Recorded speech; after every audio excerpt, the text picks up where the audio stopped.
इंसान एक ऐसे राज से भरी हुई मखलूक है जिसको समझने में पूरी दुनिया लग गई है। उनके दिल में छुपी हुई कौन सी ख्वाहिशात हैं, उनके दिमाग के कोने कोने में छुपे हुए कौन कौन से असरात हैं और उनके एक्शंस जो अक्सर लॉजिकल लगते हैं, उनके पीछे क्या चीज़ छुपी हुई है। ये सिर्फ ज़ाहिरी निशानियाँ हैं, ये इसके पीछे इंसानी फितरत का राज छुपा हुआ है। इस वीडियो में हम चलेंगे इंसानी दिमाग की उन राहों पर जो कभी समझ नहीं आती लेकिन हमेशा हमारे डिसीजंस और रवैये को डिक्टेट करती हैं। Welcome to the enigma that is human behaviour. इंसानी बिहेवियर या रवैये का मुतालिया साइकोलॉजी की एक अहम शाख है जिसमें हम ये समझने की कोशिश करते हैं कि लोग किस तरह सोचते हैं, महसूस करते हैं और अमल करते हैं। ह्यूमन बिहेवियर का मुतालिया बहुत से फैक्टर्स पर मबनी होता है जिसमें बायोलॉजिकल, साइकोलॉजिकल, इन्वायरमेंटल फैक्टर वगैरह शामिल हैं। बायोलॉजिकल फैक्टर्स कहते हैं कि हमारे एक्शंस, हमारे बिहेवियर्स का जो ताल्लुक है वो हमारे जेनेटिक फैक्टर या आप कह सकते हैं कि हमारे जीन से या फिर हमारी फिजिकल स्ट्रक्चर से होता है। जैसा कि हमारे दिमाग में एक पार्ट जिसे हम लिम्बिक सिस्टम कहते हैं वो हमारी इमोशंस को कंट्रोल करता है। इसके अलावा जितने भी हार्मोन्स हैं जैसे कि डोपामाइन, सेरोटोनिन, वो भी हमारी फीलिंग्स के ऊपर गहरा असर डालते हैं। नंबर 2 है जी साइकोलॉजिकल फैक्टर। इसमें हमारी सोच, यादाश्त, लर्निंग और इमोशंस शामिल हैं। एक शख्स का नज़रिया, उसका सोचने का तरीका या किसी तजर्बे का असर उसके ओवरऑल बिहेवियर को जो है वो मुतासिर कर सकता है। फॉर एग्जांपल, अगर किसी शख्स ने बचपन में कोई नेगेटिव एक्सपीरियंस देखा है, कोई नेगेटिविटी देखी है, तो मुमकिन है कि बाकी सब से उसका नज़रिया और सोच जो है वो बड़े होकर अलग हो जाए और उसका बिहेवियर जो है बाकी लोगों से डिफरेंट हो। नंबर 3 है जी इन्वायरमेंटल फैक्टर्स। इन्वायरमेंटल फैक्टर का ताल्लुक हमारे इर्द गिर्द के माहौल और सोसाइटी से होता है।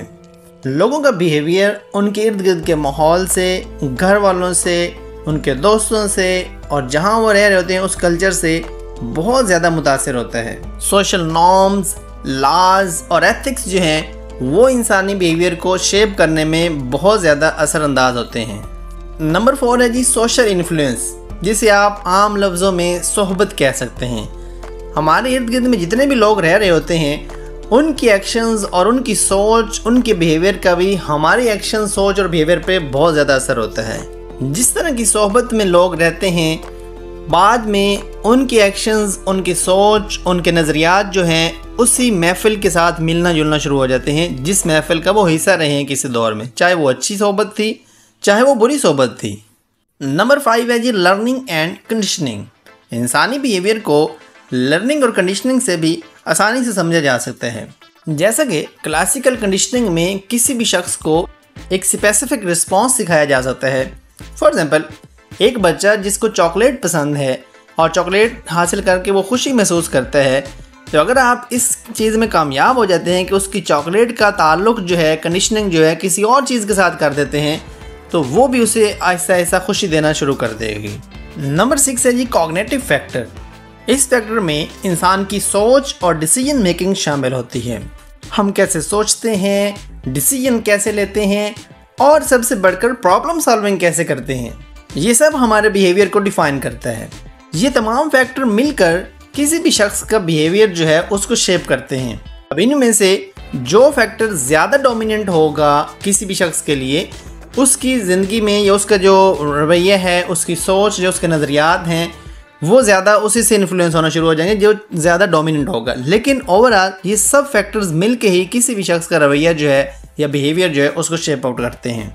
साइकोलॉजी का मकसद भी यही है और हमारे चैनल का मकसद भी यही है कि इन तमाम फैक्टर्स को समझकर इंसानों की ज़िंदगी को बेहतर कर सकें और उनकी मेंटल हेल्थ को इम्प्रूव कर सकें और उनके रवैये को पॉजिटिव डायरेक्शन में चेंज कर सकें।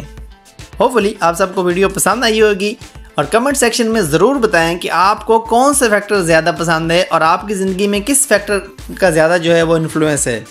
और अगर आप हमारे चैनल पर नए हैं तो हमारे चैनल को सब्सक्राइब करें और बेल आइकन को दबाना बिल्कुल ना भूलें। Thank you so much.